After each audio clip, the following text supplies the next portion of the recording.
నమస్తే. ప్రస్తుతం కాంగ్రెస్ పార్టీ అధికారంలో ఉన్నప్పటికీ కూడా ఫోన్ ట్యాపింగ్ కేసు ఏదైతుందో దానిపైన ప్రాపర్ గా ఇన్వెస్టిగేషన్ చేయాలని చెప్పి బీజేపీ పార్టీ పెద్ద ఎత్తున ధర్నా చేస్తారు. సో దాంట్లో ప్రస్తుతం మనతో మాట్లాడడానికి పాయల్ శంకర్ గారు ఉన్నారు. మాట్లాడదాం. సార్ నమస్తే. సార్ చెప్పండి సార్, ముందుగా ఎందుకు అంటే బీజేపీ వచ్చి ఇంత పెద్ద ఎత్తున ధర్నా చేయాల్సిన అవసరం ఏమవుతుంది?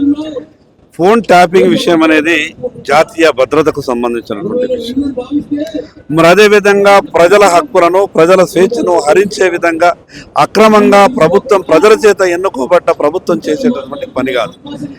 ఈ విషయం మీద రాష్ట్ర ప్రభుత్వం ఏదో చర్యలు తీసుకుంటుందని ప్రజలకు నమ్మకం లేదు.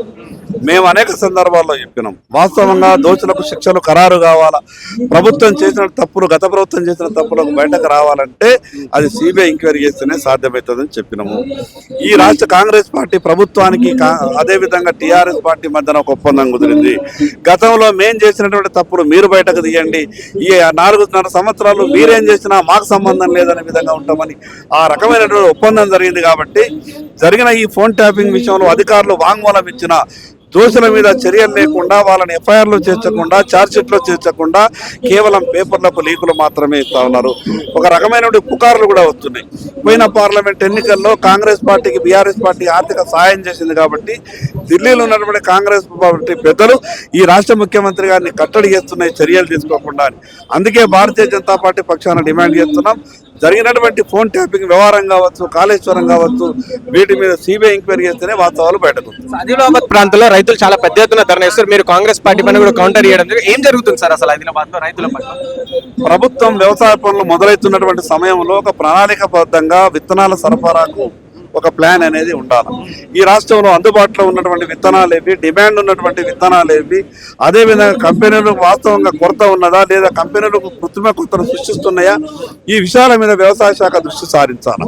కానీ ప్రభుత్వం, కాంగ్రెస్ పార్టీ రాజకీయాలకు ఇచ్చినటువంటి ప్రాధాన్యత ఈ రాష్ట్రంలో ఉన్నటువంటి రైతులకు కానీ సమస్యలకు కానీ ఇస్తలేదు. దాని పర్యావసనమే ఆదిలాబాద్లో జరుగుతున్నటువంటి విత్తనాల మీద ఆందోళన.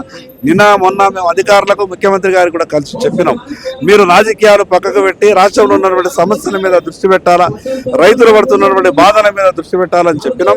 ఏది ఏమైనా కాంగ్రెస్ ప్రభుత్వం వైఫల్య కారణంగానే ఈ సమస్యలన్నీ కూడా ఉత్పన్నమవుతుంది. కానీ ప్రభుత్వం ఏమంటుందంటే విత్తనాల ప్రాబ్లం లేదు, ఏం లేదు, అన్ని మంచిగా ఉన్నాయి, ఖాళీ పిల్లి బురద జల్లే ప్రయత్నం చేస్తున్నారు.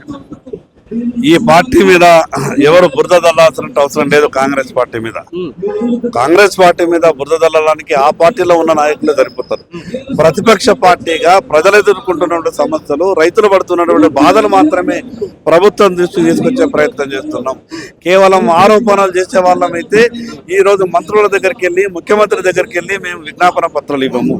వాస్తవంగా గ్రౌండ్ రియాలిటీ ఆ రకంగా రైతులు ఇబ్బంది పడుతున్నారు, రైతులకు విత్తనాలు లేక బాధపడుతున్నారు. ఈ రోజు వ్యవసాయ పనులు మొదలవుతున్నటువంటి సమయంలో రైతు చేతిలో చెల్లి అవ్వలేదు.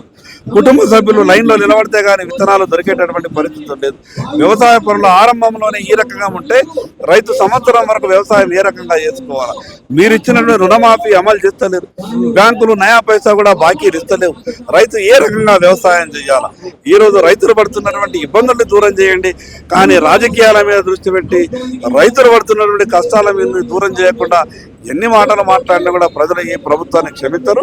ఇప్పటికైనా సమస్యల మీద దృష్టి సారించి ఈ ప్రభుత్వం సమస్యలను పరిష్కారం చేసే దిశగా ప్రయాణం చేయాలి. చివరిగా ఎప్పుడన్నా ఇది మన రాష్ట్ర గేయం పైన కావచ్చు, లేకపోతే ఇటు ఆంగ్లం పైన కావచ్చు, చాలా తీవ్రమైన విమర్శలు వస్తున్నాయి. సో బీజేపీ పర్సన్ గా మీరేం చెప్తారు? గీతంలో ఏదైనా చేర్చాలనుకుంటే అఖిలపక్ష సమావేశం ఏర్పాటు చేసి మేధావులు, ఉద్యమకారులను పిలిచి దాంట్లో ఉన్నటువంటి విషయాన్ని చర్చించండి. అదేవిధంగా లోగో మీద విషయం మీద కూడా ఏమన్నా చేర్చాలన్నా, తీయాలన్నా అది కూడా చర్చించండి. కానీ అదేదో గొప్పగా ఈ రాష్ట్రంలో ఈ కాంగ్రెస్ ప్రభుత్వం, కాంగ్రెస్ పార్టీకి ఈ రాష్ట్ర ప్రజలు ఆ 2 పనుల కొరకే అధికారం ఇచ్చినట్టు, ఆ 2 పనులు తప్ప మాకు ఇంకే పనులు లేవన్నట్టు ప్రభుత్వం వ్యవహారం చేసే ప్రయత్నం చేస్తూ ఉంది. ప్రభుత్వం అల్టిమేట్గా ఆలోచిస్తున్నది ఏంటంటే సమస్యలు ప్రజలు సమస్యల దృష్టి గుర్తించకుండా, ప్రజలు పడుతున్నటువంటి ఈ ఇబ్బందుల మీద చర్చ జరగకుండా ఈ పత్రికలలో, టీవీలలో ఈ విషయాల మీద చర్చ జరిగే విధంగా ప్రభుత్వం ప్రయత్నం చేస్తున్నది. కానీ ఆ రకమైన ప్రయత్నం ఎక్కువ రోజులు కొనసాగది. ఇప్పటికైనా ప్రభుత్వం దృష్టి సారించాలా, ప్రజలు ఎదుర్కొంటున్న సమస్యను పరిష్కారం చేసే ప్రయత్నం జరగాలి. థాంక్యూ.